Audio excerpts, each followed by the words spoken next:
రాముడు దేవుడని రామాయణాన్ని చదవకండి, రాముడు దేవుడు అని రామాయణాన్ని వినకండి. నేను మీతో మనవి చేశాను, శ్రీ మహావిష్ణువు యొక్క దశావతారములలో దైవత్వాన్ని ప్రకటించినట్లుగా ప్రకటించని ఏకైక అవతారము రామావతారం. అందుకే భార్య కనపడకపోతే ఏడిచాడు, తండ్రి చచ్చిపోతే వలవల కింద పడి ఏడ్చి దుఃఖించాడు, తండ్రికి జలతర్పణ చేశాడు, తండ్రికి పిండ ప్రదానం చేశాడు, తమ్ముళ్ళు కనపడితే కౌగిలించుకున్నాడు, భార్య కనపడితే పరవశించిపోయాడు. ఒక మనుష్యుడు ఎలా ప్రవర్తిస్తాడో 100కి 100 పాళ్ళు అలా ప్రవర్తించాడు. కానీ ఎక్కడ ధర్మంలో మాత్రం వైక్లభ్యాన్ని పొందలేదు. ఎప్పుడైనా కొంచెం తడబడినా ఊంచుకునేవాడు, వెంటనే నిలబడేవాడు. అలా నిలబడడానికి కారణం ఒక్కటే, రామచంద్రమూర్తి గురువుల్ని సేవించినటువంటి విధానం. గురువుల్ని సేవించడము అన్న మాటని జాగ్రత్తగా అర్థం చేసుకోవాలి. గురువుని సేవించుట అన్న మాటకు అర్థం గురువుని సంతోషపెట్టుట అన్న మాట కాదు. ఎందుచేత అంటే గురువుకి సంతోషం లేకపోతే నువ్వు కొత్తగా సంతోష పెట్టాలి. ఆయన సంతోషము లేనివాడు కాడు, ఆయన నిత్య సంతోషి.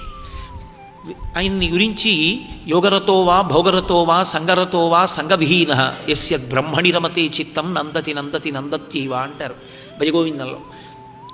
ఏది ఉన్నా ఏది లేకపోయినా బ్రహ్మమునందు రమించిపోతూ ఉంటాడు, అంత సంతోషంతో ఉంటాడు.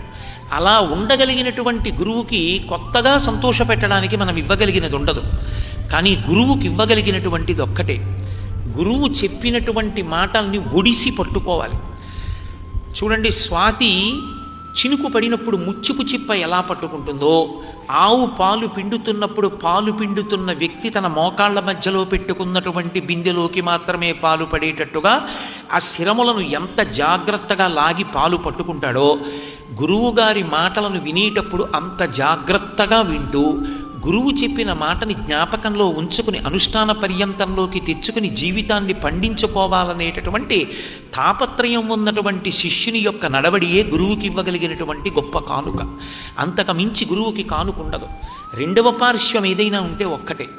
భగవాన్ రమణుల్ని ఒక వ్యక్తి వచ్చి అడిగాడు, మీరు గోచి పెట్టుకుంటారు, మీరు ఎక్కడికి వెళ్ళరు, అరుణాచలం కొండ మీద కూర్చుంటారు, ఏమిటి ప్రయోజనం మీ వలన ప్రపంచానికి అని అడిగాడు.